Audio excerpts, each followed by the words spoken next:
Can I just say one thing firstly? I love the name Eat, Sleep, Boxing, Repeat. Welcome back to ESBR Boxing's YouTube channel. It's me, Niall, and I'm delighted to be joined by Owen and Thomas. And we're here for a big fight breakdown for a very intriguing and we're sure to be a divisive fight as Jake Paul returns to the ring to face a former world champion, Julio Cesar Chavez Jr. on June 28th at the Honda Center in Anaheim, California. Yeah, as I say, Jake Paul, a very, very divisive character. You love him or you loathe him. That's the reality of it. And yeah, to be honest with you, he's facing the biggest name he's fought so far in terms of, as I say, Chavez, former world champion, but he definitely has seen better days. So yeah, lads, I hope you're well. First of all, both is Jake Paul. We were just discussing briefly off camera our thoughts on Jake Paul. You either kind of enjoy the ride of this kind of circus that he's been on, or you don't. But he is fighting Julio Cesar Chavez Jr. and he is answering doubters. He is answering certain people's doubts in terms of they used to always say, when is he going to fight a boxer? Right, he ended up fighting Tommy Fury, did lose, but it was a very, very close fight. And now, as I said in the intro there, he is fighting the kind of biggest name boxer that he's ever fought, considering he is a former world champion, Chavez Jr. Of course, that family name so famous.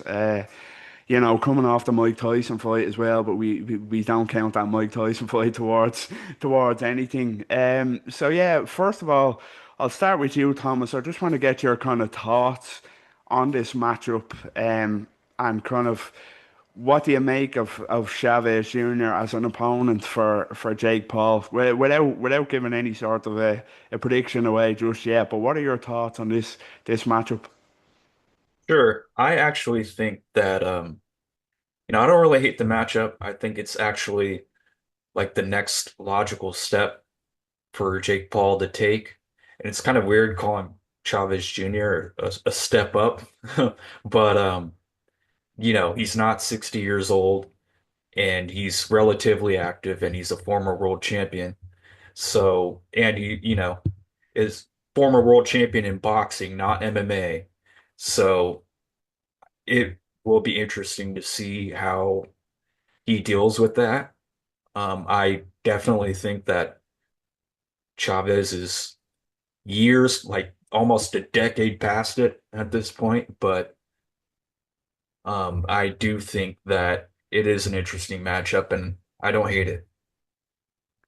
There you go. I'll throw the same question over to you, Owen.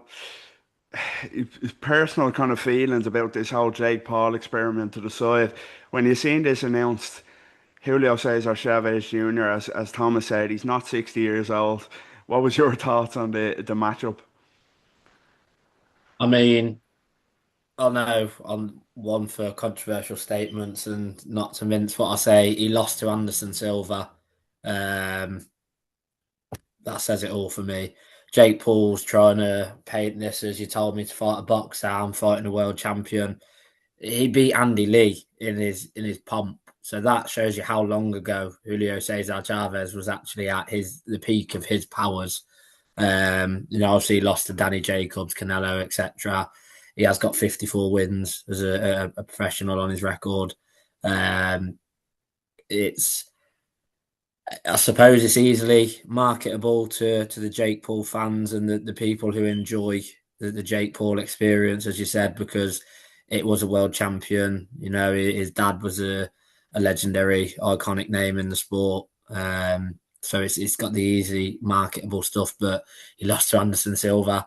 Anyone that's losing to Anderson Silva in a boxing ring shouldn't be in a boxing ring. So that's I think that sums up my thoughts on this fight. But I suppose it's not like Thomas says, he's not 60, he's not a basketballer, he's not an influencer. At least it's someone that could actually throw a combination maybe for a round before he gasses out and takes a dive for a big brown paper envelope full of cash. But it's more credible than what he's had is the nicest thing I'll say.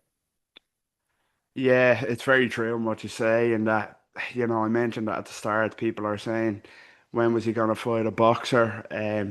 He ended up fighting kind of low level boxers, and then he tried to kind of take advantage of a poor Tommy Fury, but did still lose that. And now, as you say, it is marketable. He is a former world champion, Chavez, but on paper it's marketable. But then you look at, as you say, he lost to Anderson Silva, who's not even a boxer. But not only that, I think Anderson Silva was nearly 50 years old when they fought, in boxing, and he still lost, which was highly disappointing. And to be honest, a disgrace to his family name. But that seems to be a story of Chavez's career. He has all the talent, but just the mentality has just never been there. And yeah, the only, as you say, the only positives I could take are that it's not a 60-year-old Mike Tyson. That's the only thing you could say. And yeah, just a quick one before I kind of move on. It is interesting what you said in terms of the brown envelope talk. We never normally like to kind of bring that up, but of all the people that you think that could be a possibility with, it's probably Julio Cesar Chavez, unfortunately. But yeah, that's for another day, I suppose. But yeah, now we've given our thoughts on the matchup. Owen, I'll stick with you. He is past his prime. We know that the talent, as I say, was there. The mentality is just not. But if Julio Cesar Chavez is coming to win this fight, what does he have to do to defeat Jake Paul? What would you say his keys to victory are in this fight? If he actually wants to win, there shouldn't be much to it other than just box. I know that sounds simple, but Jake Paul's obviously going to try and knock him out. Jake Paul fundamentally, sorry, obviously he can throw a 1-2, he can slip, he can throw a dodgy uppercut. He's got a range of punches, we'll say, but realistically, even someone at Chavez Jr.'s age, the people he's fought, the people he's beat, the career he's had, the background, everything, if he just boxes and moves, if he's fit enough to do that for the duration of the fight, Jake Paul shouldn't land a glove on him. Now, there's a lot of factors, like you say. Is he going to take a dive? Is he just coming for a payday? Is he really that far past it?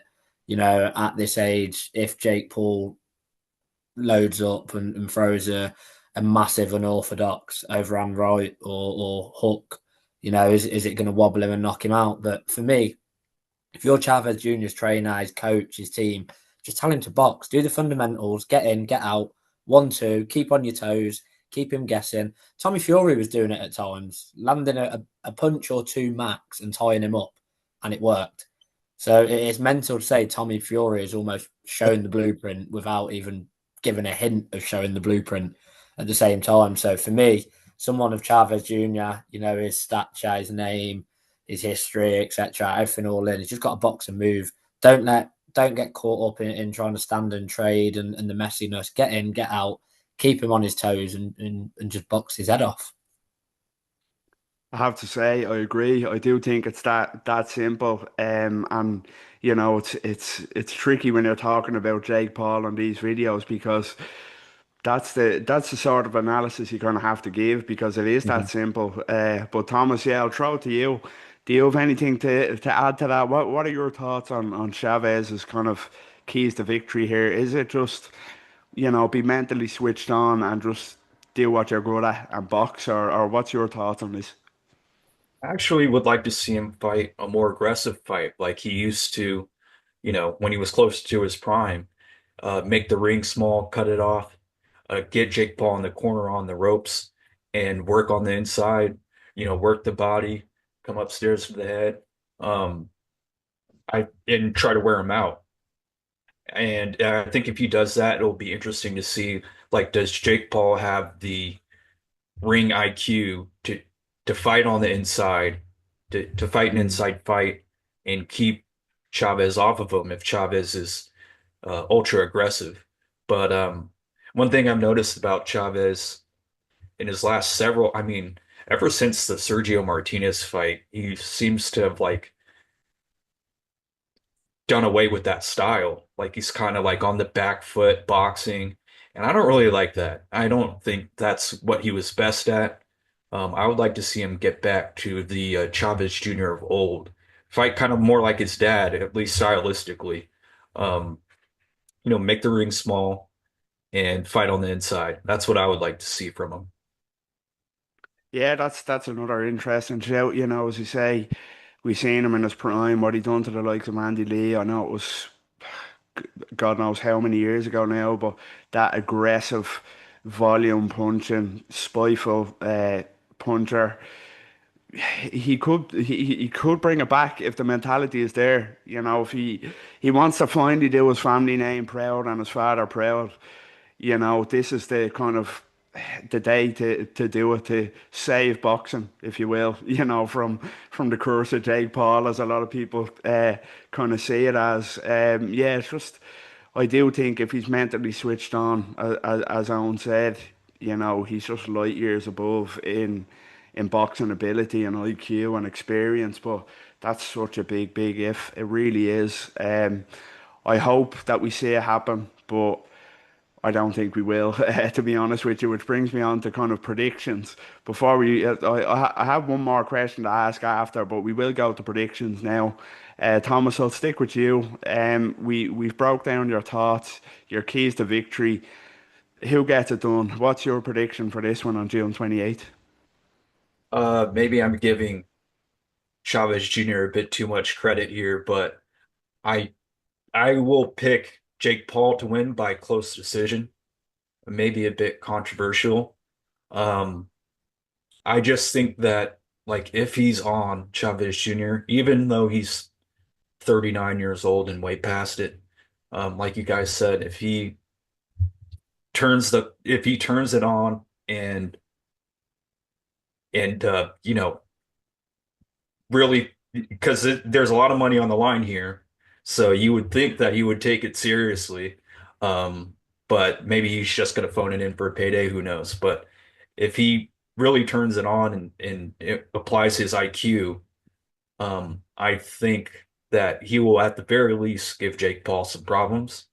But like Owen said, he did lose to a nearly 50-year-old Anderson Silva, who was way past his prime in MMA, you know, years before that. So I definitely, it's hard to, Chavez has had a whole career of disappointing us, and it's kind of hard for me to imagine his fight against Jake Paul going any differently. So yeah, Jake Paul by close decision. There you go. Owen, I'll throw the same question to you. Thomas is going for a close decision win for Jake Paul. Let us hear your thoughts. What's your prediction for this one? Yeah, I'm going the same. I think it'll be Jake Paul in an absolute snooze fest.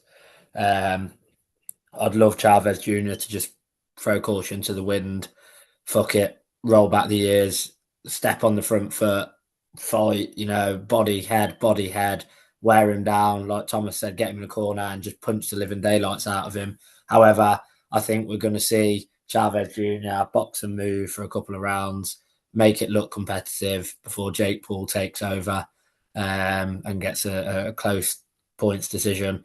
I'd love Chavez Jr. to roll back the years. But like Thomas said, that's not his style anymore. He's going to box and move, and I just think he's there for a payday. I'll be completely honest. So I think he'll make the first couple of rounds competitive, and then we won't see much after that. Yeah, I have to agree with what you both said. It's a Jake Paul decision for me as well. It's bizarre to say that. Imagine saying that 10 odd years ago when Chavez steamrolled Andy Lee. Even when he shared the ring with Martinez, that Jake Paul would beat him. But yeah, you just can't look past the mentality issue, the Anderson Silva loss, things like that. And, Jake Paul, for all his shortcomings as a boxer, he is disciplined, he is in shape, he is an athlete, and you can't say the same for Julio Cesar Chavez Jr. So, yeah, I'm going for a Jake Paul win to back up what you lads said. Just quickly then, before we wrap up, since we're all going for a Jake Paul win, I just want to get your thoughts on A possible rematch with Tommy Fury. I know Tommy Fury's another divisive character, but he beat Jake Paul before, and there's talks of it happening again. Jake Paul did drop him in that fight, which, that fight said a lot more about Tommy Fury, even though he won. It didn't do him any favors. But if it was to happen again, Owen, I'll go to you first. Would Jake Paul beat him this time, or would you go for Tommy Fury again? Probably edge Jake Paul. It's it's so hard to say because neither of them have fought any sort of opposition to test them, any opposition where you can gain something off them. Where was Tommy Fury's last fight? Was it in like Latvia or somewhere random like Bulgaria, I that think. Yeah. in the middle of nowhere with about 2,000 people there? No one even knew he was fighting.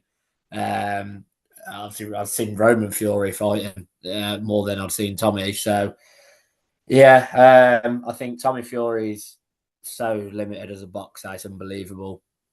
But I think in a rematch, I think especially after the first fight, I think that suits Jake Paul because Jake Paul knows what Tommy Fury's going to do. And the only thing I would say is Jake Paul's definitely got more power than Tommy Fury.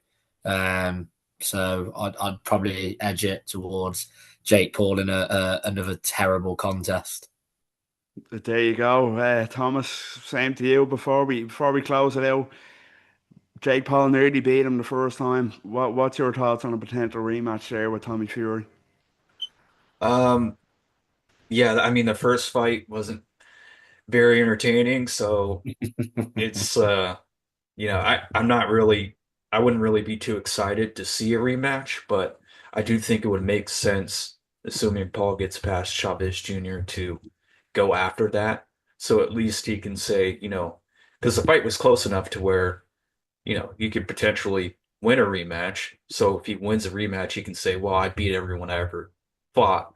And then the the I guess I don't want to say the mystique is back on as to whether or not anybody could like, really beat him up and take it to Paul and like give him like a real loss.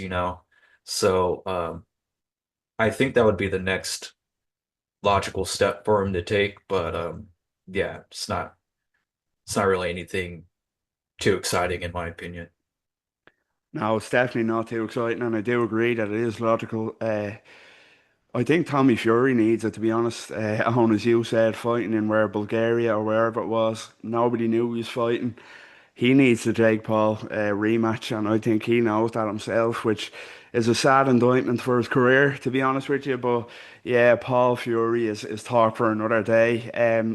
That was our big fight breakdown for Jake Paul's upcoming fight, June 28th at the Honda Center in Anaheim, California, as he challenges the interesting character, former world champion Julio Cesar Chavez Jr. at cruiserweight. Yeah, it's another former boxer to add to the list of Jake Paul's opponents. So, yeah, let us know what you think in the comments. What do you make of this fight? Does Chavez have more of a chance than we're giving him? Let us know who you would like to see win. And yeah, get involved down below. And of course, as always, don't forget to drop a like on the video. Subscribe to our YouTube channel at ESBR Boxing and follow us on all social media. Lads, Owen, Thomas, take care. Likewise, thank you. Cheers, mate.